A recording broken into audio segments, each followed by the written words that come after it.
பல அதிகாரிகள் சொல்லக்கூடியது வந்து சுனாமிக்கு பிறகு இப்படிப்பட்ட ஒரு மோசமான சூழலை அவர்கள் பார்த்ததே கிடையாது அப்படிங்கிற அளவுக்கு இங்கே இருக்கக்கூடிய சூழல் மிக மோசமாக இருக்குது. அப்படியே வீடெல்லாம் வந்து நொறுங்கி விழுந்திருக்கக்கூடிய ஒரு இடங்களெல்லாம் பார்த்துருக்கோம். 1 கிலோமீட்டர் 2 கிலோமீட்டருக்கு ரோடே இல்லாத இடங்களும் இருக்குது.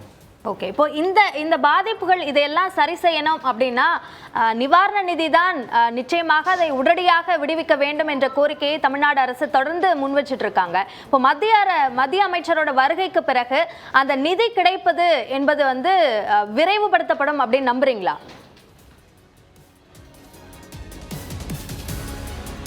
விரைவுபடுத்தப்பட வேண்டும் என்ற கோரிக்கையை வைக்கிறோம். ஏன்னா அவங்களே நேரடியாக வந்து பார்த்துருக்காங்க பாதிப்புகளை. இவ்வளவு பாதிப்புகள், ஏன்னா ஒரே நாளில் வந்து இவ்வளவு மழை வரும் என்று யாருமே எதிர்பார்த்ததில்லை. நேற்று யாரோ எனக்கு அனுப்பின பிரிட்டிஷ் காலத்து ரெக்கார்ட்ஸை படித்து பார்த்து கொண்டிருந்த பொழுது அப்பொழுது 18ஆம் நூற்றாண்டில் வந்து இந்த மாதிரி ஒரு மழை பாதிப்பு ஏற்பட்டிருக்கிறது. அதற்கு பிறகு இந்த அளவுக்கு வந்து மழை இந்த பகுதியிலே வந்ததே கிடையாது. பொதுவாகவே இங்கே தண்ணி கஷ்டம்தான் அப்படிங்கிறது அதிகமாக இருக்கக்கூடிய ஒரு மாவட்டத்தில் இந்த அளவுக்கு வந்து ஒரே நாளில் மழை பெய்து காயல்பட்டினத்துலலாம் 93 சென்டிமீட்டர்ஸ்க்கு மேலே மழை ஒரே நாளில் பெய்திருக்கிறது. இப்படிப்பட்ட ஒரு சூழலை நாம் வேறு எங்கும் சந்தித்திருக்க முடியாது.